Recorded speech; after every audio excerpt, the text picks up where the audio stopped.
For some Makwa Bium Eba A chat so on original TV meeting Eddie Helen Anyewejan, like I promised you know, just say yes, one of the finest musicians work from how penny dues over the years or some actor to say entertainment industry nankasa dear, just say or yeah dear Ankasa, yes. One of the finest leading Eddie Jonathan EZE in Wadino B Okezi. I be bringing him no as EZE1. Or your praise so just say easy cry. You're welcome to eChat. Thank How you. are you doing? I'm all right. I'm fine. And how does it feel to join us this evening? On Wonderful. In fact, you've thrilled me right now. You look good to start with, Helen. Okay, thank you and so the way you wrapping the whole thing, I wish I can speak to you like you. Oh so I'll be so happy. I mean, I've just passed anywhere I want to pass. I mean, after many years of being here, I expected that you could learn a thing or two. Perhaps you teach me as henceforth. You be my teacher, I don't right? mind. Yeah, I'll learn. I swear I'll learn. Okay, that's fine. Yeah. I mean, I would like us to go a bit down when you tell us a bit about you. For those who are watching, maybe someone is way younger, didn't know you back in the day. Tell us about you. I know you are from Nigeria, somewhere in Abia State. And tell us more for someone who do not know. Okay, my full name is Jonathan EZE Nwadinobi. You can add Prince to it because it's tradition. It's highly recommended. And of course, I'm from Abia State, like you rightly said, Nigeria. And I've been in Ghana for a very long while. I'm actually based in Ghana. I'm now a Ghanaian, to be very clear. So, and I've been on the industry. I started as a promoter. Right. I was promoting Loud in Accra, promoting hip life and all that.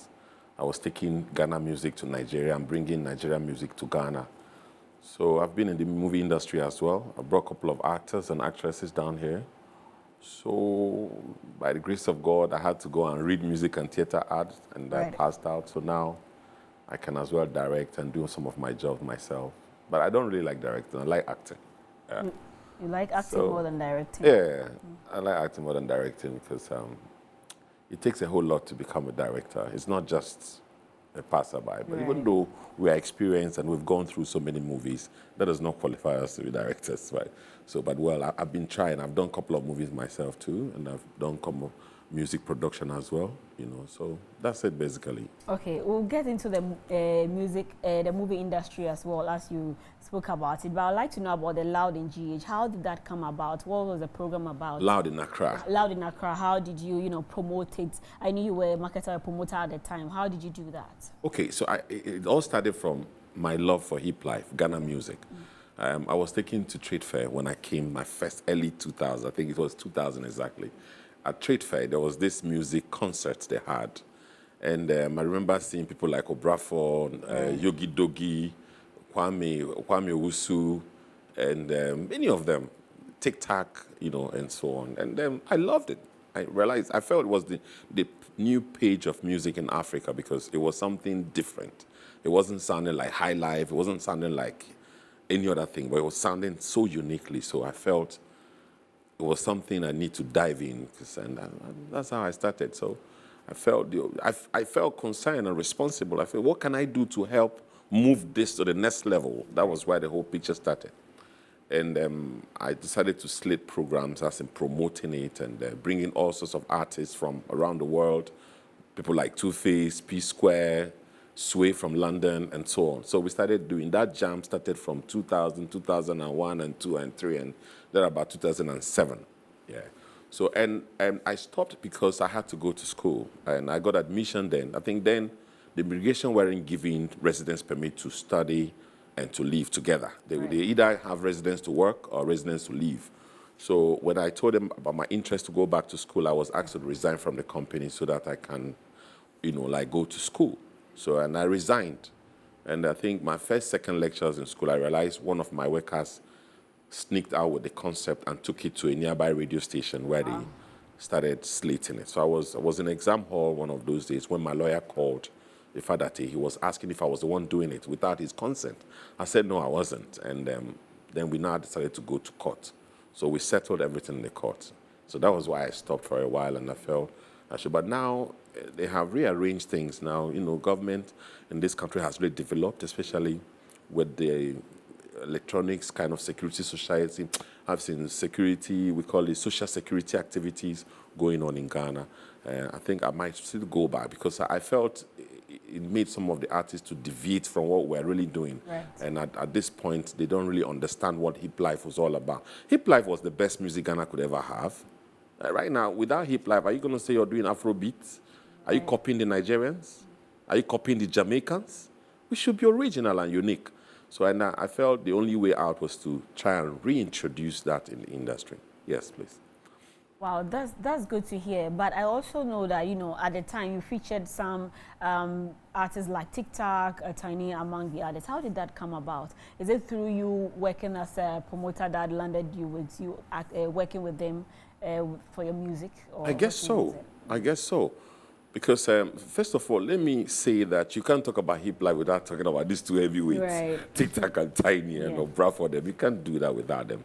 So I remember Philomena Kwetenge, and Tiny too was Monkola or something like that. Right. So it was more like in the middle of hip life, because we started from Obra for them, and it got to a point where, you know, this other young, vibrant, like Tiny, them, I think Taylor 2004 and Obo and all the rest of them, they were coming in, putting more acts and more craft to it. So, and before then, you know, I was actually interested in promoting hip life because I fell in love with the music. It sounded a bit hip hop and a bit African. That's in the high life, that's what we call it, now mixed together. Until Reggie Rexton came back and named it hip life. Okay. So I was actually here when all that happened. And I found out that name hip life was something standing out from every other kind of music, genre of music we're having in the world. So when I picked that interest, that actually exposed me more into the artists and, you know, people like Bookback, TikTok, and Tiny, and, you know, they just made it happen because VIP, I can't mention it without VIP. Right. They always steal the show because they did so well, and that's how it is. That's good to know. We'll get back to your music industry conversation and also your music life from when you started and all that. But I'd like us to get a bit into your movie side. And I remember your first movie as a lead role was Johnny. Yeah, Johnny, right? Yes, that's true. So tell us how that came about. Okay, Johnny was actually in Lagos. That was after my SS when I finished my secondary school. Right after SHS. Exactly. Right. And I heard there was audition going on around the corner. And okay, before Johnny, I've started doing some stage concerts. As in Ghana, I came to meet the Key Soap and all that later. Key Soap back in the days, party. yeah. So we had something similar in Nigeria. So we're more into it. So until the first movie I did, a lead role was Johnny.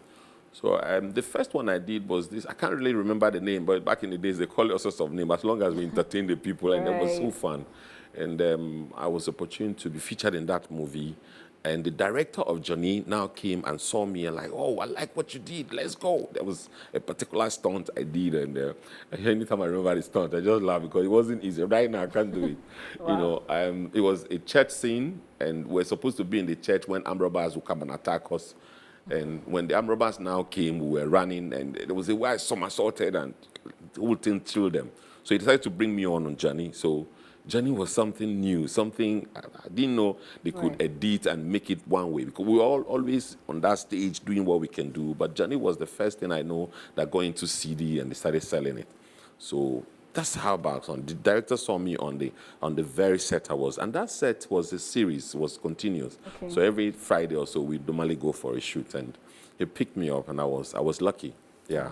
That's good to hear. But then again, after Johnny, you were in other movies as well. You were featured in other movies. Precisely. Yes. How did that came about, and how did that work out, and why the break?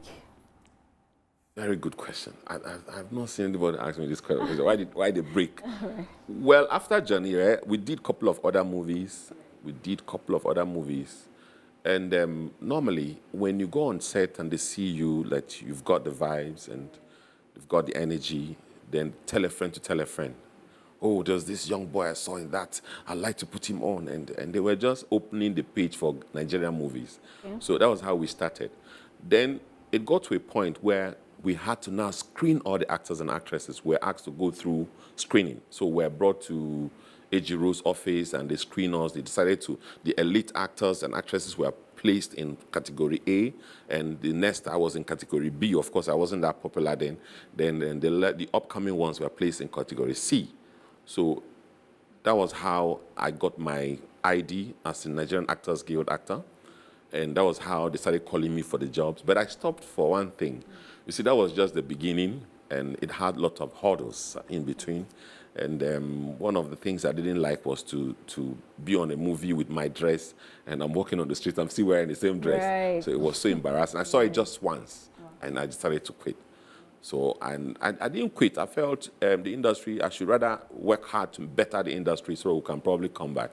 Because I didn't like the idea. I like the fact that when I dress up, I don't want to see it anywhere. You know, that kind of mentality, African mentality, black man mentality. So it was what was worrying me. And, when I went further, I was paid in block. Okay. That was what really made me have a second thing. So after one job like that, they gave me a fat check, like 12,000 naira. You know what I'm talking about? I would rush, I cashed it, I was so happy. And then a few days later, I saw that dress I was wearing, and I was passing by, I saw it on the TV. And like, I went back, I didn't tell anybody, I felt so bad. And I decided to stop, and I looked further for greener pasture because I like money, but I love God most. You know, I wanted to better my life. I just don't know what I'm going to do at that point, what I was going to do at that point. I didn't know if I should pursue the career here, so I felt I should just step back a little bit and rethink. Perhaps I'll find a way. Then I embarked on traveling, so to find a greener pasture. So, you know, the talent is something, it's more like your shadows. As much as you run, it follows you. You can't run away. I was successful in all my endeavors, I must tell you, but it got to a point where it looks like everything ceased. Like there was no way forward. If I tried the normal business I do outside, I don't make it. The interest to go out, even to hustle, was no longer there. But I wake up in the morning and tunes keep coming in my brain. I keep writing, and my friends at the point, they were not happy with me. So they said, I've changed. This is not me. Well, this time around, you're not hustling. What's wrong with you? You know, that was in Bahamas. So I felt I should come back home and probably rearrange. When I came back home, that was how I got back into the entertainment. But all that while I had a studio. That was one thing I didn't know, because I didn't know I was coming back to the music in any way, or music or movies in any way, because I felt I wanted money. I want to be big, you know. I want to be like, yeah. So I was working. But like I said, when it got to that point where you have to go back, there was a U-turn. So I just came back. And that was how I did Anago and started doing some of those music and movies as well. So Anago was like your official That was my very first song. album, yes, right? Please. Out of your album. Your album was Anago, and you had a song on it which was Title Anago, yes. Right, okay. So really, how was that album after, you know, releasing it? How was it? That was what really accepted? That was, yeah. Like you were hoping, because I'm sure before you even released, you had your own hope that, you know, it will go far, whichever way. But after that, did it go the way you expected it to? Yes, it went far, because I got accolades around African countries. Or did it even exceed your expectations? It exceeded my expectation. That's correct. That wasn't my first song. I've done 15 years of military rule, because I was a victim of 15 years of military rule in Nigeria. The brutality, the suffering and all that, you know, we went through a lot. So I tried to be realistic in my music, talk about my life, talk about what I've gone through. But at a point, I realized that people didn't really like the truth. They want to hear about love and sex and so on. And that was one of the biggest challenges I had. And I felt music is more like a microphone. It's where you speak to the people and they hear the truth. So then I tried to try something else. I did Uredia then. After Uredia, and I did Anago, you know. So, sorry. There was a particular song, African Child. Then I now did Anago. And Anago was something new, like, even though the production was not really professional, but I felt when it was done and the video was done, it was something more African. It was something, I remember I was in Bahamas one day, some American art musicians like, I was saying, I don't want to speak any bad word here. With that, what was it? We weren't scared. Like I was on a skate or rapper, that kind of thing. They didn't see some, but they've been seeing it like when they try to depict African culture, they see the men tying wrapper and wearing singlet and wearing some blades. So it was what really sold me out. So that African touch, and it made people pay more attention. And I got a couple of interviews and probably awards as well, because I remember in Abidjan in particular, they said the word Anago was also depicting something. Okay. So, and a couple of times, I keep getting calls, like, we want to see you, and I go, I don't get it. How do you understand English? Yeah. I mean, so, but well, by the grace of God, everything worked out. So it was something. It was the first thing that shut me up out there, because, you know, the craft in the movie too was something to talk him about, like having their ponche and all that, shooting it and killing it. So it made people want to see more of that.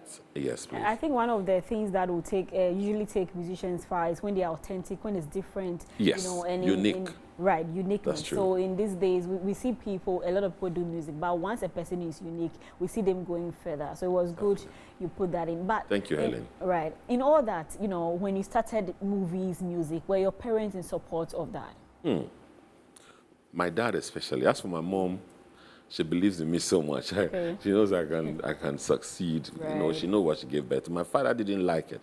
I remember one time I was performing. Okay. He came and grabbed me on the stage and beat me up in front of everybody. You don't say. And threw me at the back of his pickup and drove off. Wow. And I thought that was the end of the whole thing. He didn't like it. He wanted me to be a doctor, wanted me to be a lawyer, and still, it didn't change the fact that I'm still pursuing that career. So he didn't like it. And, you know, parents, like football too, you know, were out there. They didn't like the fact that the football was something that will pay tomorrow. Look at today, people are even encouraging their children. I'm sure they're academic for football around, and people are just indulging in it. So I don't think your parents would like, back in the days, you want to describe musicians, oh, those weed smokers, those, you want to go and join them and all that. But now, that perception has really changed. Absolutely. Africans have really conquered the entertainment industry, and I'm proud, and I'm blessed to be part of it. Yes. That's good to hear. I would like to take your thoughts on the Ghana movie industry as at now, before we even delve deeper into the music industry. What's your thoughts from back in the day, you know, and now? How do you see the Ghana movie industry? Ghana movie industry, as I speak right now, we have embarked on changes. We have embarked on rejuvenating the Ghana movie industry. It got to a point, it got stagnant.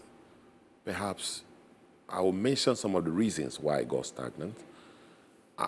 Back in the days when Nigerians were selling a CD, part one, for 100 naira, which is one CD equivalent, right? Ghana was selling 20 CDs. Even the albums, our music. I remember I drove down to Nigeria one day and I bought more than 200 CDs. Because everywhere I repeated most of the CDs because it was so affordable. When we brought Two-Face here, Two-Face sold African Queen 65 million copies. One CDs. 65 million. Is it not 65 million? Yeah, it is. So, by here, if you want to buy an album, you're spending like 10 CDs. And 10 CDs then was for a full pack of fried rice with chicken, with all sorts of things inside. So you can imagine someone spending 10 CDs buying it. So they were not really buying. So we didn't focus or put all our strength on the revenue aspect part of the music and movies. But we rather felt it was all about being famous when you be called for shows and all that. But that's not how to, if you want to determine a progress, you must be able to determine how many quantities being sold and how many people who has copies, who have the copies you have. So that strategy was not implemented into our industry. Then we now went on. We had issues, you know, especially coming to stay in Ghana, you have to pay a whole lot of money, $300,000 for a CD seller. It's just like now, most of them have moved into earphones and stuff. You can't tell such people to bring 300,000. I'm appealing to our leaders to look into it. We should see Africa as one. That's one of the problems that we're rather suffering right now. Right. Instead of saying, oh, Nigeria, this, Africa, that, you know, Liberia, that shouldn't be the picture. We should see, if you go to US today, you can't even know who comes from wherever.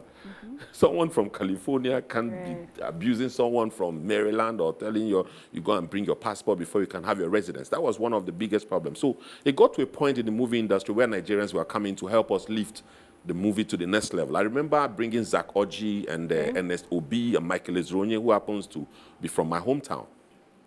They did well, you know, they tried to put, and then the movie started booming. It got to a point where the government now slated the VAT thing and the incorporation. If you want to incorporate limited liability, you have to pay that 300,000. Right. That was what demoralized most of them. Most of those people that were bringing the movies and taking Ghana movie to Nigeria stopped. then there was a problem. So Nigeria too, immediately, I think it got to a point, Nigeria too, they stopped because the CD is out of the picture. But I'm talking about Ghana problem. So that our movie industry became stagnant a little bit. People were not buying it. Yeah. So, but now I can tell you that there's a change. We went for an expo about 3 weeks ago. Right. It was unbelievable. I was happy to see the caliber of people who came out, what we're talking about, the same thing we're talking about, the handicaps around, surrounding the movie industry. So I can tell you that in no time we will accelerate, we will meet up. Wow. So are you still active in the movie industry? Are you now into film directing, or are you still in the acting business? What really is it for you? Entertainment is a new world. It's a world on its own. And then where if you are talented with acting, you act. If you're good at directing, you direct. It is true that I've actually directed some of my jobs, but I haven't gone out there to direct other people's jobs. Okay, I've done 1 or 2 other people's jobs, but I'm still learning. Yeah, I'm still learning because I can't tell you that I'm a director right now, even though I read about it in school. But that does not give me the right. But are you also into I'm practicing. I'm doing everything. I'm doing it. But like I'm saying, when you become successful is when you start directing other people's work. Okay. When they say, who can direct it? Oh, let's call EZE, that kind of thing. But now I know that I'm based more on the acting side. And when once in a while, if I have minor job, I have other people like they want to, I can help them produce it, direct it. I've done that a couple of times. Awesome. Now let's get back to the music industry. Back in the day, you have had your own fair share of the music industry, and now you're still seeing, especially in Ghana here, how the music industry is right now. A lot of people are jumping on the genre Afrobeat. Some would rather still do high life, and among others. What are your thoughts really looking at the Ghana music industry? What do you think will take us far if we really want to go that far as other countries have over the years? That's another good question you're asking. I think in the movie, in this music side, right. I don't want to say that we're in a state of confusion. If I say that, I might be too harsh. And I know some of the fans will start bashing me already. But it is what it is. It looks like what it is from my own perspective. We are no longer original. Allow me to express myself. We're no longer original. That originality, that uniqueness we're talking about is no longer there. I big up some of the artists, Shatawale, Stonebwoy, Asako. Sometimes it's like there are only 3 artists in Ghana sometimes. I'm sorry to say that also. But I respect them because they've taken our music to the next level. In 2016, I made a comment. I said Ghana music was dead. Okay. And I remember how their fans bashed me and all that.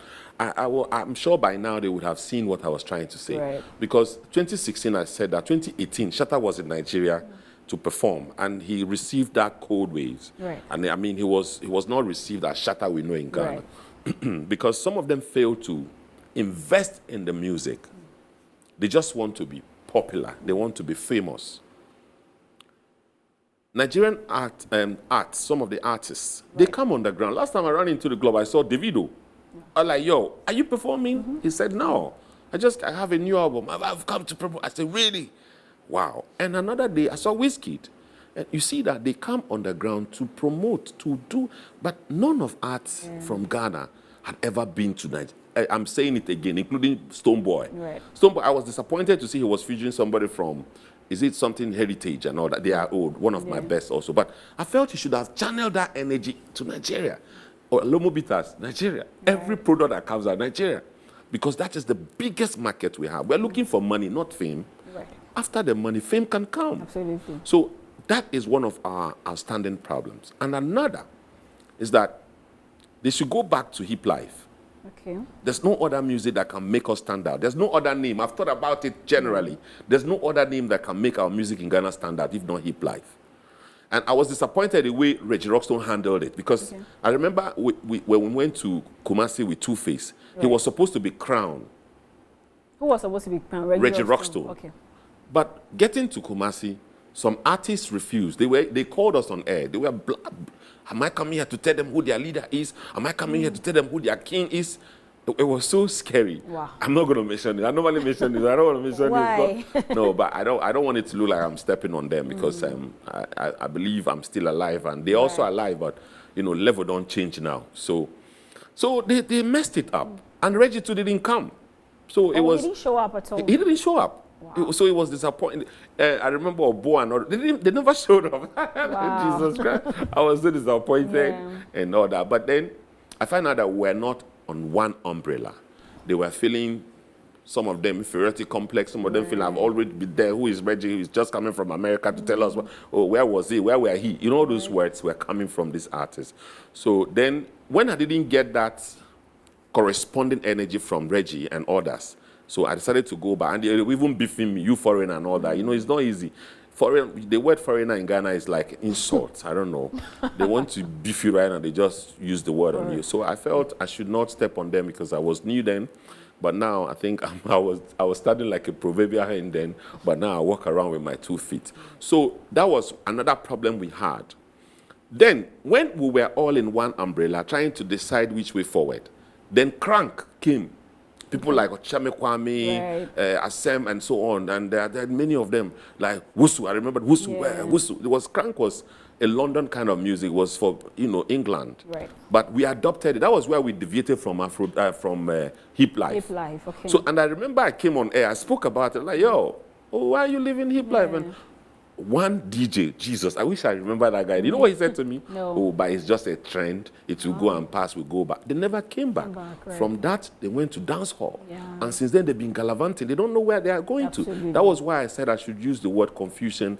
It will be a bit harsh. That does not mean we don't have excellent artists. It does not mean we don't have excellent talents, people who are unique in their own way, their own production too. But it's just that, how can you have a baby without a name, without naming that baby?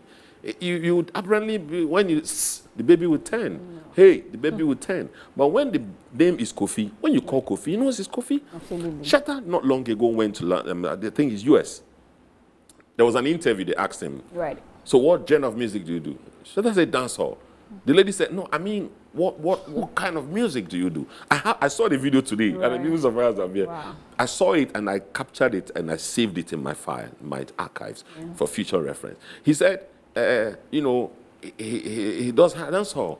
But dancehall is a Jamaican kind of music. When you're from Africa, why do you say dancehall? He came and he announced it that he was disappointed that we are joking. We don't even know what we are doing. But I was also disappointed that he didn't use that opportunity to reintroduce the hip life and make it vibrant and allow other people who have passed before him to come into it. You know, the problem here is that the youth want to do their own thing. The old guys too want to do their own thing. But in hip life, they are not like that.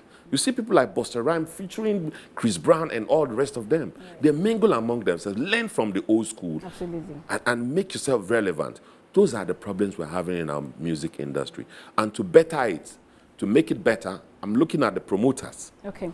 I was once upon a time a promoter. Right. I think, I remember when Obo used to be the president, there was a time President Mahama supported us with about 2 million or so.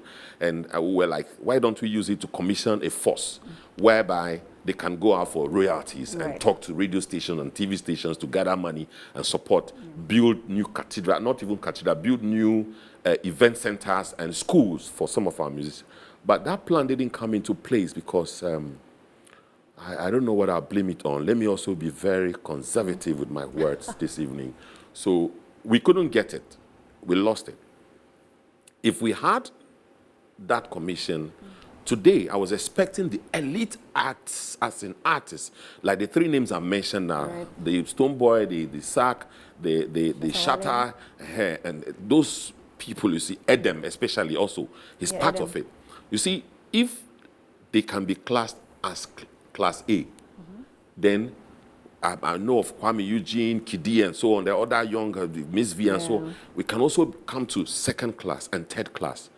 Then now, when the promoters want to promote, they will not fail to take at least 111, but not just to go all out for. And then there will be revenue for all these artists to benefit from. But when it's one way and everything, the same old same, if they do music carnival, it's the same music, and although, you know, we have new songs, but I'm trying to say that there should be room for other ones to also come on. That is what is happening in Nigeria today. Even individual acts, they now sign other art, like Olamide is signing Fireboy and Ashake, of course you mentioned. All this, that's how it is. That's how it's supposed to be.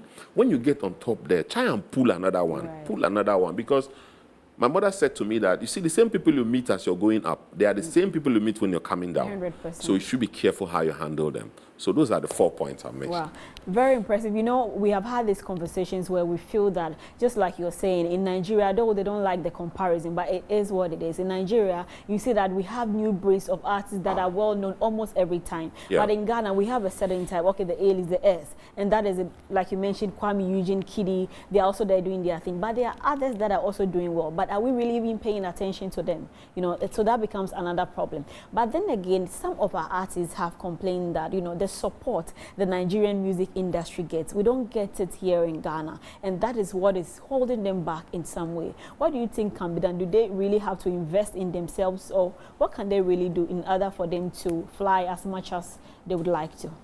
No, they shouldn't take support as a defense. That's not true. The industry is big enough to contain all the stars. Before I can invest in you, you should be able to impress me. You should be able to convince me. But it's not support. Which support did the Nigerians get, if I may ask? Which support? They're saying that sometimes, you know, there are labels, apart from labels that we don't have a lot here, there are times someone can just invest money in a particular artist. That's not true. That's not, but that's the narrative we've had here. That is not true at all. If anybody who says that is looking for defense, I mean, it doesn't really, let's be very, very clear. Now, that one not be true. You know why I said so? I was in Bahamas. Okay, I think it was Dubai. There was an event going on, so we all went there. Okay. And there I saw some other artists, Ghanaian artists on board.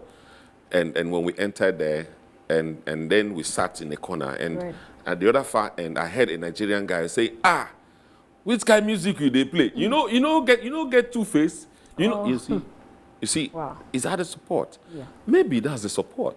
Then we have it all here. There was also, my friend, if you don't play it, I'm leaving here, and look at the desk, you see big drinks like Moet and Jazz. You wouldn't want to lose out on them. So he just wanted to promote his own people. And then the DJ had to come to him, and he whispered to the DJ, this is the name, this is the name. And he went back and he started playing Nigerian music. He played through. And then I've also encountered a situation where a Ghanaian fan walked up to me and asked me why they are not playing, why are they playing only Nigerian music? Why? I said, okay, let's ask DJ. And he came. So please ask him, why are you not playing Ghana music? You know what he said? No. Which one? Which one is Ghana music? Wow. You see, that's what I'm telling you. If you don't invest in what you do, how do you expect revenue? How do you expect profit? You don't go out to promote. You don't just within Ghana. Yeah. I once said some of our music has not even crossed our flower, and some people got upset because I was telling them how it is. You only, you have comfort. You see, don't remain on your comfort zone. We're looking at beyond the horizon where you can promote your job, make people outside. Look, let's sit Jay-Z down. Let them listen to your songs. First time, man. I mean, that is the only support you can get. You don't need money. Do you really? Okay, fine, we may need money. But don't you think that your talent is enough to drive you to where the money is? So nobody, even here in Ghana as I speak to you, it will be very difficult for someone to bring out money and invest in an artist because they are not consistent. There's no originality. How will you then invest? Take me, for instance. I saw the stress we went through. Bolo Bolare and Dede and Van Vickard, we were all working together then. We went through all that just practically for nothing because we got to a point they left us, deviated from the music first, and we never came back. So I ask you again, on what perimeter, on what tangent can someone invest into that kind of thing? You have to first invest in yourself and be original, like you mentioned. That's what I'm saying. We've had the likes of Black Sheriff going out there, making it international. You see how it is. It's something new people had not I've been waiting for Black Sheriff to tell me the genre of music he does. I said this on one interview recently. I'm waiting for him on interview. So what kind of music do you do? I want to hear if he's going to say it's dance hall. Because Shatta Wale too does hip life. Stonebwoy does hip life. Sack does hip life. Why can't we do the hip life? Why can't we call it hip life? I don't know. They are running away from the name, and that's one of my concerns over the time. Sometimes some of them, they do a music, you realize this is pure hip life, but they want to name it Afrobeats instead of hip life. I don't know why they instead of high life or even hip life. I don't know why they want to run away from their original genre, but it's rather unfortunate. Maybe with time, if they realize that copying or going into other genres is not helping, they may come back to their originality. I hope so. I right. pray. Yeah, you pray so. But one of the interesting things that I realized about you that you can dance as well. I see you did your due diligence. Right, because I realized that you won some awards as a dancer. Yeah. Wow, multi-talented. Yeah. How are you able to act, sing, dance? Really? Tell us about your dance. I'm so flattered right now. Right. Okay, I started as a martial artist. Okay. Yeah. In Lagos, I was training police college. Okay. I was blessed with a black belt, 2nd degree. Okay. So it gave me a lot of flexibility in things I do. So, and the only thing I didn't really get then was much support in my education because, my parents passed on. It became difficult to further education, and I had to go by the horn. So I had to go all out to acquire it. So that exposed me to so many things. I'm happy it didn't expose me to armed robbery and all that. So it rather exposed me to entertainment. I started dancing. Okay, fine. I followed trend. Right now, so the girls do. Right. I'm sure you saw that. Yeah. It started with something like that. And now it's going to that one. That's the trend. So once you understand the trend, you will always be a dancer. So I followed the trend then, and I tried to make it mine. And sometimes we go on stage, we rap. Nobody experience money. Because the only place you get money is by, Nigeria, they like spraying money. Right. Nobody will spray. If we say we don't rap, sing, no, we enter break dance. Okay. So like a joke, I can't say I was the best dancer, but at least it gave me more leverage. It gave me leverage over other artists. So because of that, my flexibility, I can break down and move and come and do the blacks, the moonwalk and all that. So time was going, and they had competitions upon competitions, and so some people like that guy. I like the way he danced. Let him go. That was how I got on board, and before I know it, I won at the end of the day. Wow. It was a very memorable event. I will never forget that day. And we started without the social media, so it became a bit difficult to have some of these things on social media. Yes. But is it too late if you have some videos? You can still, put them on there for people to, easily identify what you've done over the years. Yeah, I was feeling that, I felt more like I'm a new person now. I don't want to be seen as a dancer. I can't be seen as I'm older, I'm bigger. Yeah. So that flexibility might not be there again. So I shouldn't go and be patronizing myself. Right. Before someone will say, come and dance, and probably you don't have the energy and the vibe. But for fun, maybe in an event and all, I will only fool around and do what I can do, and I think I enjoy myself. So that's it. That's good to hear. So what's new for you, really, in regards to the art industry, to music? What really is new for you? By the grace of God, I'll become a lawyer very soon. Wow. Yeah, awesome. that's what is new. I'm attending Zenith College. Okay. So I'm in level 300 now. So, and that's my 3rd degree, actually. I've done business administration, which I excelled as well. I majored in marketing. Then when I realized that I was pushing hard on the music side, I felt one day somebody's going to call me and ask me what is music. Right. And we've been doing what we call computer-assisted music mostly. Okay. But there's something we call the rudiment of music. Understanding the crotchet, understanding the beats, understanding the harmonies, the parts, and so on. So that was what really helped me in that area. So after I've acquired that, I felt I should go beyond. I should spread out my wings. And my father once said to me that he wished I was a lawyer or something. So, and that law too was something I was craving for. And by God's grace, I got admission at Zenith College. And they have been wonderful. They're lecturers, experts, and most of the lecturers are all lawyers. So I'm hoping that I graduate and maybe I'll be called to bar as well. So I'll be handling all these music issues. Right. All this, I'll clean it up I'll clean up the industry. Oh my God, that's yes. Wow. That's my dream. I want in the nearest, before 10 years, I should be one of the most talked about lawyers who understands, because I've lived with music and movie you see, music and movie, they are like mama and papa. Right. See, you're using the music to tell a story in 5 minutes, in less than 5 minutes, 3 minutes. But in the movie, that same story you've told in 3 minutes, you can still tell it in movie, 2 hours, by elaborating and making sure that you touch all the areas. But by synopsis, you just bring it to music. So it's the same thing. So the only thing is that the movie involves a whole lot, and the music involves perhaps lesser than what the movie involves.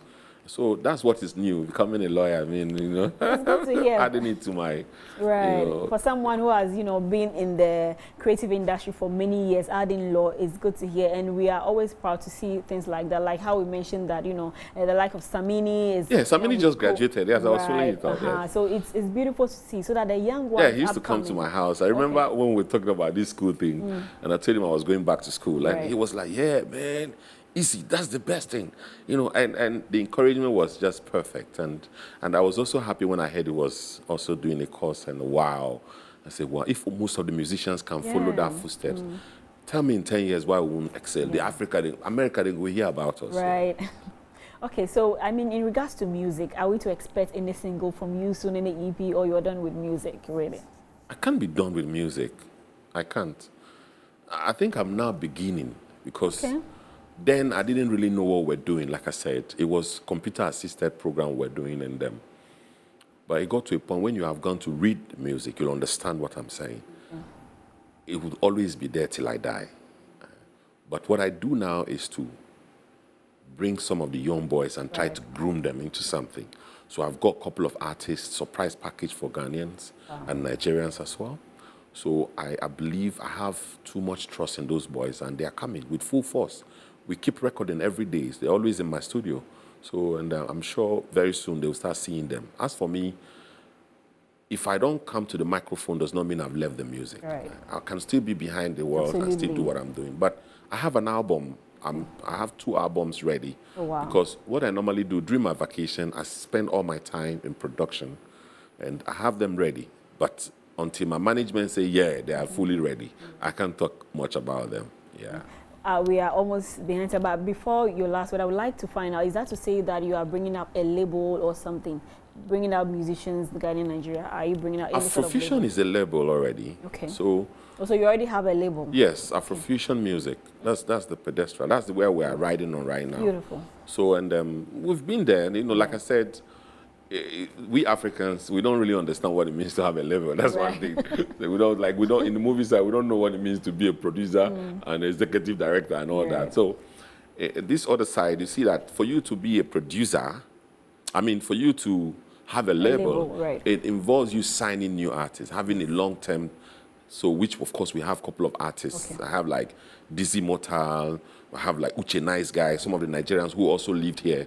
And we have like Jackie, which is going to second Jackie, but we're trying to get a different name. We have a couple of artists that are really coming from that perspective. So I can't leave music. It's like leaving my mother. How can I leave my mother? I know, right? That's so good to hear. But it's been great having you here. It's a pleasure. Someone is watching you. Anything you would like to say before we come to the end of today's show?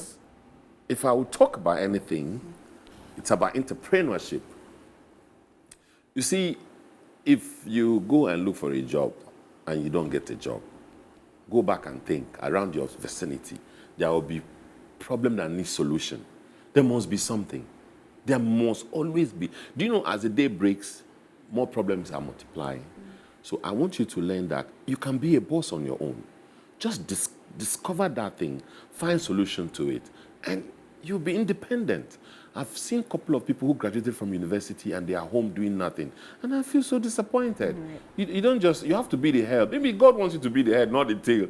They should answer you, yes, sir, yes, mama, but not you the other way around. So think about that. I don't want to talk too much. And for my fans, by the grace of God, I'm living well. See, God is good. You know, without God, I won't be here today. God has done a lot. Sometimes when I talk about God, I feel I'm flattering him. You know that kind of thing. But truly, without God, I don't know where for thee. Most people have told me to go and put my hands inside. For me to blow, I have to go and do that and do this. And I said, nah, I think that's not my passion. So please support me. Follow me on Instagram, of course, Mr. EZE1. You also follow me on TikTok, EZE1. Most of my handles are EZE1. When you type EZE1, there are fake ones there. I've seen a lot of people trying to duplicate, but you definitely see the one that's my most recent, like what I'm wearing now. I'm sure when you go there, you see it. You just follow it. That's how it is. Okay, thank you very much, everyone. It's been exciting having you here, and I'm sure someone watching has learned a thing or two, especially with your final words. Also, sometimes you have to be the head and not the tail. So if you look and you are not finding, create one. My name is Helen Anyeweja. You can call me Helen K. It's been exciting coming your way. I for it. I must pie and then the HSA. I can't bro for so then EZE.